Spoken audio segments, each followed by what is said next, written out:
Hello les amis, j'espère que vous me voyez bien, j'espère que vous m'entendez bien et surtout j'espère que vous allez bien. Pourquoi tu ne perds pas de gras après 40 ans? Tu as l'impression de faire tous les efforts du monde, tu as l'impression de faire tout ce qu'il faut, manger sainement, entre guillemets, faire tout ce qu'il faut, etc., etc. Et résultat, tu perds pas de gras. Perdre du gras, c'est améliorer ta composition corporelle. C'est indispensable aujourd'hui et surtout, ce n'est pas perdre du poids. C'est deux choses totalement différentes. Et la plupart des gens pensent que c'est plus difficile, voire impossible, de perdre du gras après 40 ans. Pourquoi? Parce qu'ils tombent dans ces pièges. Et voici les pièges à éviter. Le premier, c'est négliger ton stress. Le stress, ça augmente le cortisol. Ça met le corps en mode survie. Et c'est là que quand s'enclenche le mode survie, ton corps il dit attention, attention, il y a un danger là, il y a un danger. Tu vois, rien que de le dire, cette phrase-là, je ressens le stress. Et c'est là que ton corps va dire il faut stocker pour la survie de cet individu. Et là, il y a pénurie, donc c'est absolument indispensable de stocker. Et donc, ça dérègle aussi ce qu'on appelle la gréline, qui est l'hormone de la faim. Et tu manges plus, et en plus, tu manges moins bien. Donc, ça instaure un cercle vicieux, ça te stresse d'autant plus, et ça fait ce cercle vicieux qui tu as l'impression qu'il n'en finit pas. Pour casser ce cercle, une chose à faire. Apprendre à gérer ton stress. Je sais, rien que de dire la phrase aussi, ça peut paraître stressant, mais en fait, c'est très simple. Ça passe par de la respiration profonde. Tu vois, rien que là, ça va déjà mieux. De la relaxation. Et surtout du temps pour toi. Du temps pour te reconnecter à toi. C'est essentiel aujourd'hui. Deuxième point, deuxième piège, le sommeil. Si tu dors juste en fonction du temps qui te reste, de ce que la société te laisse comme temps, avec toute la pression sociale qu'on a, de ce que les exigences des autres te laissent comme temps, tu fais une erreur fatale.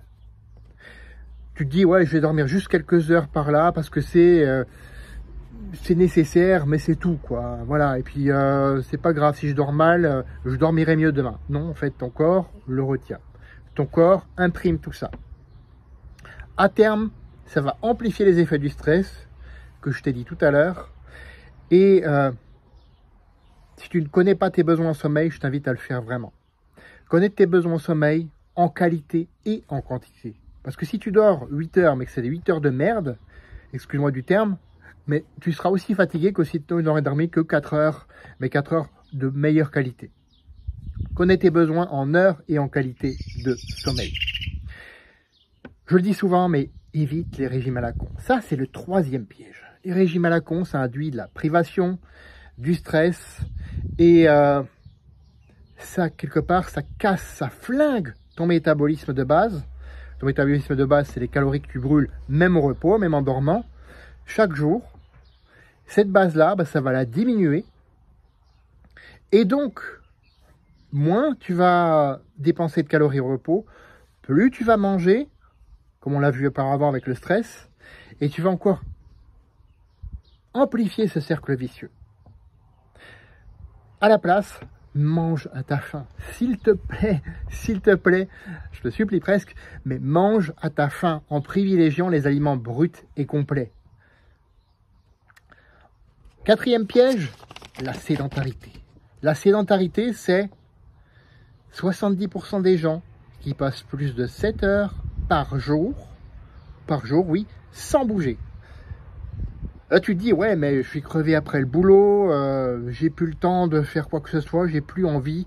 J'ai juste envie de me poser dans le canapé avec une bière devant Netflix ou devant le dernier match de foot qui, de toute façon, va encore plus m'énerver et me stresser. Ces gens-là ne jouent même plus avec leurs enfants parce qu'ils n'ont plus l'énergie. Et ça leur fait de la peine et je les comprends.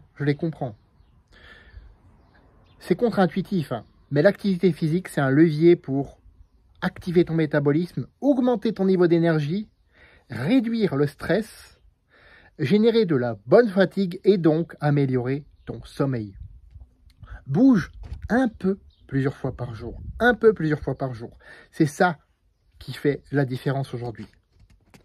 Cinquième piège, À 20 ans, peut-être que tu pouvais sortir en boîte, faire des nuits blanches à répétition, manger n'importe quoi sans prendre un gramme. Ah, punaise, j'ai un métabolisme de fou, j'ai 20 ans. Bah en fait, tu peux plus le faire à 40 ans. Tu peux plus le faire en 40 ans et surtout, tu peux plus recommencer le lendemain. Tu le sens. Et c'est normal, c'est normal. Le corps change, les hormones changent à partir de 40 ans et même un petit peu avant, je dirais plutôt vers 35 ans, ça commence à changer. Donc tu dois modifier, adapter ton hygiène de vie, ton hygiène de santé, ta routine de mouvement et en faire une priorité. Tu peux le faire en mettant en place petit à petit des habitudes de vie, sans pour autant devenir un moine et te dire oh, je vais que je vais me coucher tous les soirs à 20 h, me lever tous les matins à 7 h et ne faire que ça. Sauf si c'est en besoin de sommeil. Si c'est en besoin de sommeil, fais-le, bien sûr.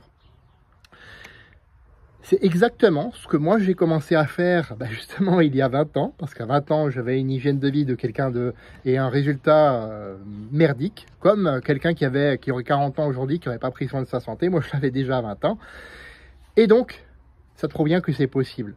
Comment j'ai fait? J'ai mis en place petit à petit 20 habitudes que tu peux adopter et surtout adapter à qui tu es, à tes contraintes, à tes objectifs, pour toi aussi augmenter ton métabolisme, augmenter ton niveau d'énergie et en finir avec cette petite bouée là que le stress t'a fait accumuler au fil du temps. Regarde simplement le lien dans cette vidéo et on se parle de l'autre côté pour ça. Fais de ta vie une aventure mémorable qui te ressemble et à personne d'autre et on se retrouve la semaine prochaine pour une autre vidéo. À bientôt.